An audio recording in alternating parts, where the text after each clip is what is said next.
With some of the most heartfelt words that we have heard since all of this started. They come from Killer Mike, the rapper and activist who's urging protesters, urged them over the weekend to find a better way. This is just part of what he said. It is your duty not to burn your own house down for anger with an enemy.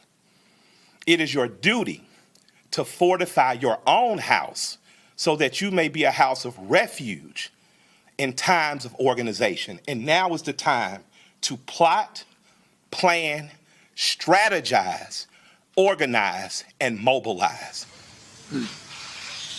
Killer Mike joins us now. And Mike, I know you're the son of a police officer, an Atlanta police officer. You've got cousins on the force as well. That news conference over the weekend, as I understand it, you were speaking spontaneously. And it was a message that was meant for the people of Atlanta, but it went viral, it went nationwide, it resonated with so many people, Mike. Why do you think that is? Why did that message in this moment speak to so many?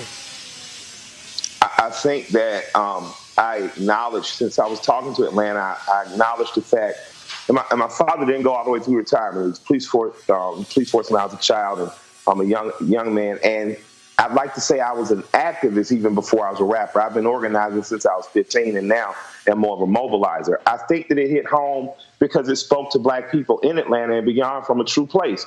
We have people on both sides, but my job wasn't defending the police in that moment. It was establishing the fact that I do have policemen in my family and that many of us know. But bigger than that, it was the fact that as black people in Atlanta and beyond, our priority beyond the confrontation of this moment is to plot, plan, strategize, organize, and mobilize to destroy the system. It's more than just individual officers. It's more than even just municipalities. There's a system of systemic racism that runs rampant in our justice system or our injustice system, and we need to address that. There's a system that allows for two men who are associated with law enforcement to hunt down a black man and kill him in Brunswick, Georgia. There's a system that allows for an officer that has had the record that the officer that killed the young man in Minnesota had to even still be on the force. And the destruction of that system is going to take organization. And that people are organizing on the ground. I want to acknowledge that. That speech was talking to young people who feel the anger and the pain and frustration, but may not have found the organization yet to help them express that. There are organizations on the ground in your city. They need your help. And after this moment of spontaneous emotion, I want you to join those organizations and fight the system on a daily basis.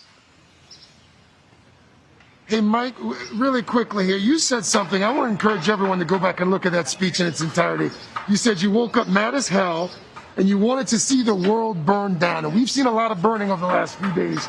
But you said for those responding with violence and destruction, how can they mobilize and organize to create the change that you're talking about?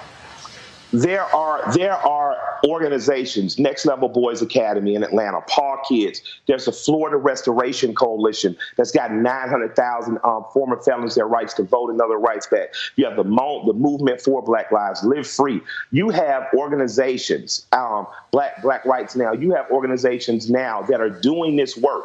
So I am compelled to encourage us to join those organizations, including the grandfather and grandmother organizations like the NAACP, the SCLC. There are organizations on the grassroots and ground level that need you. So beyond the moment, beyond this moment, we need to extend the movement.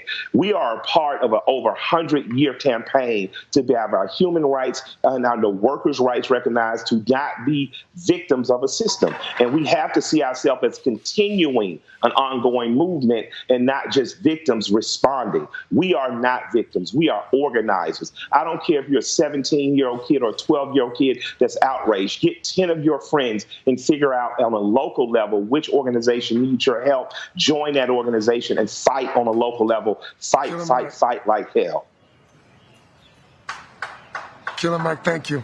Your voice is becoming valuable. Please come back. Thank you so much for all that you're doing. I appreciate you. Love and respect. Rapper Killer Mike, not just a rapper, but an activist as well. We'll be back in a moment. But first, this is Today on NBC.